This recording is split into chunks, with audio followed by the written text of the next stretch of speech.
Ladies and gentlemen, please welcome back our host, Brad Belke, and CEO of CRS Data, Matt Casey.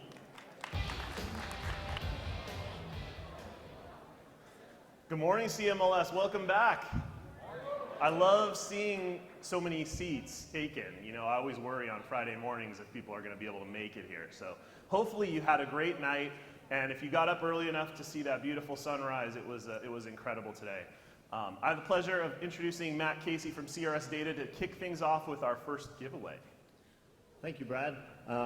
It's a pleasure to be here at CMLS. It's been a great time in Utah. Just very briefly, if you don't know us, we are a property records company. We've been in business about 30 years, integrate with all the MLS providers, have a booth out front, so love to see if you have a few minutes. So enough about CRS. It's early on Friday morning. Let's get to the gift. So we're going to give away a Galaxy watch.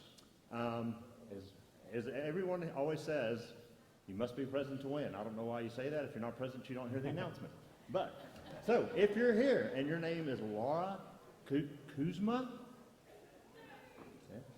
woo. There she is. All right, one and done. Laura, please come to the backstage area. Here, and my part is done. Thank you. Thank you, Matt.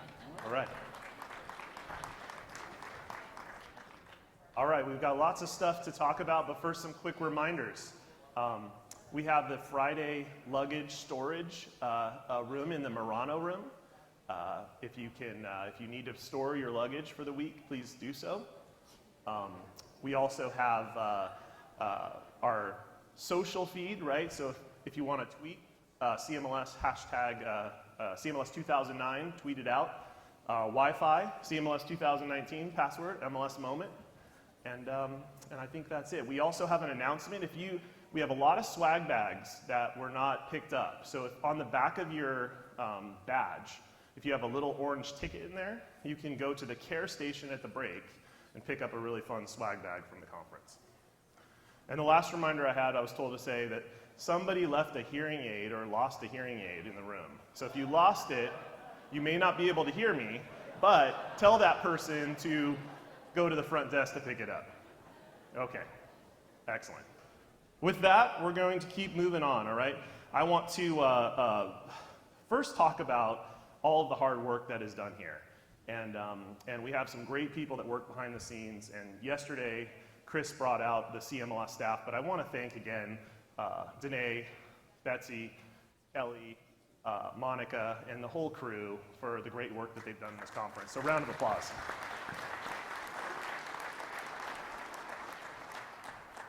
And every year, CMLS takes a leap to get better and better. And this is, I think we really surpassed what we wanted to do this year. And so I want to take the opportunity to thank the people who really helped. And they don't get a lot of recognition and they don't get seen very much, but I want to start by thanking my board of directors. And my board of directors, provide the support and the financial resources and the backbone to let us put this conference on here in Utah. And I am so happy that they did that for us. And hopefully you all appreciate that. And so I'd like to bring out my board of directors onto the stage. My chair, come on out. Dean Crandall, who you met yesterday. Directors Deanna Robbins, Matt Barton, Sean Janke, Ron Snow, and Ryan Kirkham. These people are so amazing. We have one of the smallest boards in the United States, probably in all MLSs. We are nimble, we are agile, and we can make things happen. And so not only make this conference happen, but we make a lot happen in the state of Utah for our Realtor members. So thank you to my board of directors for all your support in this conference. We really appreciate it.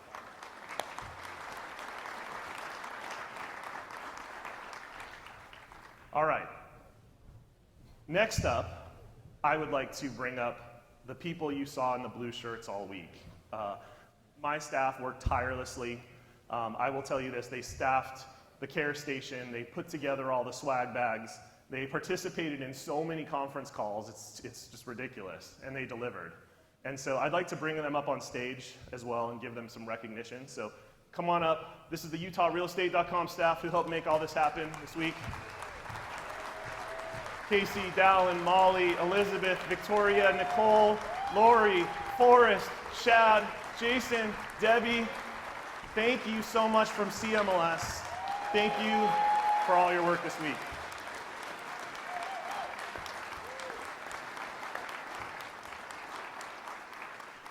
Awesome, thank you very much.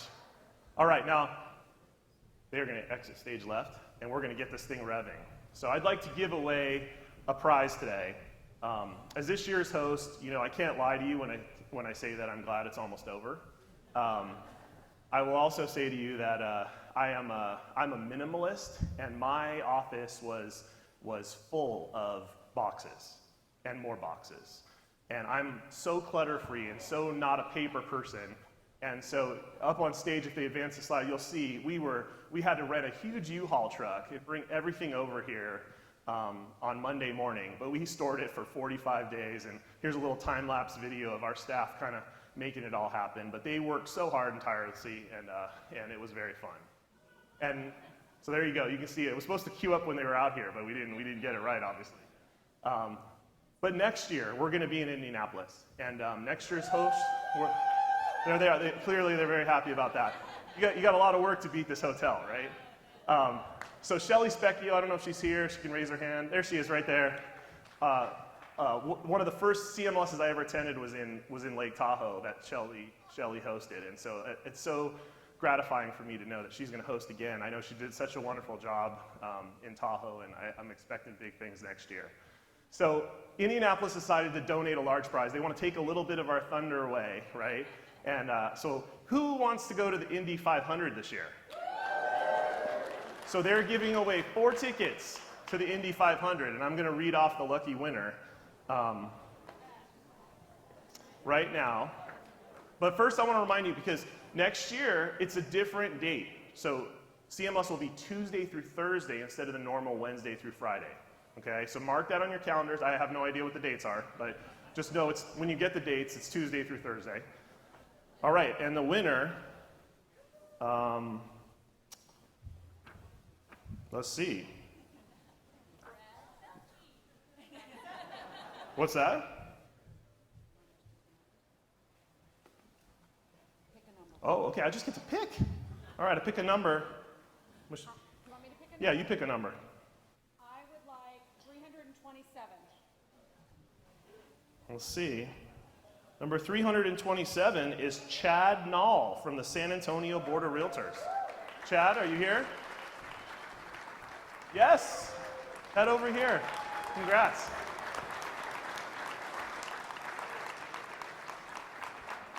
Awesome. All right. And now I'd like to welcome on stage and congratulate 3 people who will be part of the success of CMLS next year. Our new directors. Can you please come on stage? All right. Jim Yokel, Mr. Tom Hurtlebrink, and Amy Gorse. 3 very, very fine leaders who will be on our board to take us in a great direction for 2020. So thank you. Thank you for agreeing to serve. We appreciate you. All right. That's all you got to do. You just have to look pretty and then leave. All right. Along with our new board members, I'd also like to introduce the 2020 executive team for CMLS, who will be making their way on stage. But there's a line back there. There's no Utah traffic, but the traffic exists on the left side. Actually, they're not even coming on, I just heard. Okay, so we are going to have, joining me as chair next year will be Mary Jo Cowan. Are you here, Mary Jo? She's right there. As Secretary-Treasurer from Stellar MLS in Florida. Chris Carrillo, who's probably in the back, but from Metro MLS in Wisconsin, will serve as past chair. And Dave Howe, I don't know if Dave's here, but put your hand up, Dave. There he is right there. Will be the 2020 chair-elect from Metrolist in Sacramento. Thank you, Dave. All right, great. I really look forward to working with everyone next year and continuing our work that has been started by Chris, David before him, and all the great chairs that came before me. And I guess what I want to do now is talk a little bit about the future. I guess I had to say what's now and what's next. That's what I was asked to talk about. And so what I want to talk to you first about is where CMLS is going to go for sure next year, okay? First off, we'll be launching a new consumer campaign, all right? And I did say consumer campaign, right? We're going to allow our members to help them with tools and materials to help them market directly to the consumer. And we all know that the consumers are what make our members profitable, and they were what drive the change in our industry. And so expect to see great marketing materials come out of CMLS next year that you can use as an MLS with your brokers and agents to help really show the value of MLS to the consumer. The second thing is that CMLS will be introducing a new membership and pricing structure. Okay? For years, we have had a pricing structure based upon the number of staff in your organization that are members. Okay? Going forward, starting in 2020, we're going to encourage every member of the organization, from the executives to the management to the volunteer leaders, to be able to participate in everything. Okay? We want you in section councils and committees and advisory boards and to come to the conference. So as a result, you will soon see the new membership benefit plans being sent out to you. And I think, and I know our board of directors thinks that this is going to be a valuable tool for CMLS going forward. And lastly, CMLS will continue to focus on national MLS policy. We've worked closely with NAR this year. We saw Rodney Gancho and Renee Galicia and Katie Johnson. We work closely with them to help advance MLS efforts. And we're going to continue to lead in that effort going forward. So look for CMLS to take positions like we did on 8.0. Look for us to lead in policy. So now where are we going in the next few years as an industry? And this was the hard part for me. I had to figure out, I could give a little speechy type thing, and I like to be more off the cuff. But I do want to really talk about some things that I've noticed and some things that I want to talk to you about. And that is, first I want to give my perspective on the home buying process. And I think it's not in the very distant future that we're going to see some massive changes. As we see more and more business models coming into our industry, we're seeing the rise of the institutional buyer and the iBuyer, right? These buyers look at real estate differently, right? They're not acting with emotion. They focus on dollars and cents. They focus on the economy of the transaction, and they look at our industry as a commodity, okay? And that's very different than the emotional pull that we have with homeowners, right? We're witnessing firsthand that transformation of the buyer experience. Right? More seamless transactions, technology to make the lending and buying process more simplified, and institutional newcomers that are willing to remove that complexity from the transaction. In some of our markets across the US, these types of iBuying, institutional buying, they're approaching 15% of all sales. That's a very large number, right? And because of this, it's foreseeable that we're moving towards a time where home prices may trade like corporate shares on the stock market. And I made a slide for that to just kind of give you an example, right? Right now, I know in some MLS markets, homes are being, the status and the price of the home are changing up to 20 times a day, right? Not one time a week or a month, 20 times a day. But let's envision a time where maybe that's 100 times a day. Maybe that 123 Main Street house is a stock ticker symbol. Right? Is that where we're moving? Are we a commodity-driven industry, or are we a motion-driven industry? And I think the next couple of years are going to iron that out, right?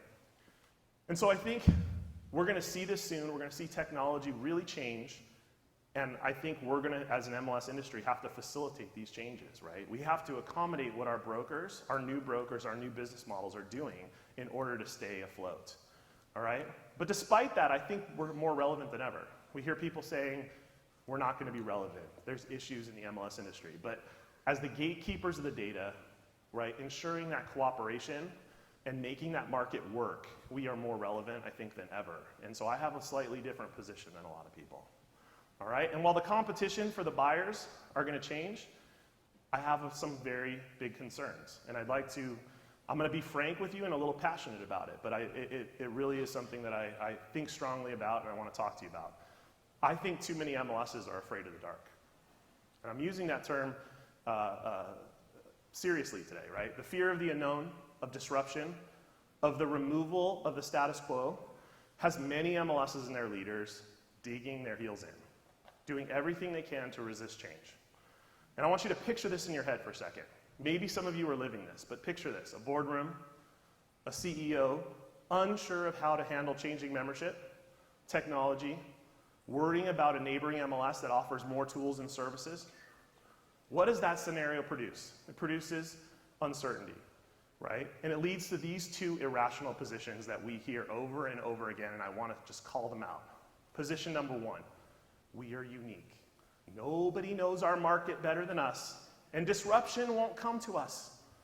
And my response to you today as chair-elect is, it's totally untrue, right? You're not unique. Data has no boundaries. Disruption will emerge anywhere it needs to solve problems. That is the way business works. Position number 2, we don't need to worry about the changing landscape of the industry. If we resist implementing important new technology or cooperating with that neighboring MLS, maybe they'll just go away. Maybe they'll just leave us alone. My response to you is this: we're not going to go away. We're not going to leave you alone. And you can't ignore technology that will make your brokers and agents better. You cannot do those things to your members. A wise person once told me, don't be afraid of the dark. You can do almost everything at night that you can do during the day. The little creepy critters that come out at night, they're there during the day, right? As MLSs, we've got to seize that moment, right? We need to be business executives, and we need to be leaders rather than individuals afraid of the status quo changing. And I want you to think about this. We need to do what's best for our business, for our customers, and for the consumer, not to protect a committee appointment, not to keep your job, and not to get a special pin, okay? Don't protect the status quo for the sake of protecting the status quo. Do what's best for your members. Tim Cook, we all know Tim Cook, right, CEO of Apple. When he addressed Goldman Sachs a few years back, he said, Apple has made products for years that people didn't know they want, and now they can't live without. He said, Apple doesn't believe in limits. MLSs that live in the dark have limits. The disruptors, the consumers, they expect better than that, and they live in the light, right? They crave innovation that we can't even imagine yet. So as we move forward, MLSs, all of you in this room, you have to have executives that will lead. And you have to have directors that will support and guide that leadership.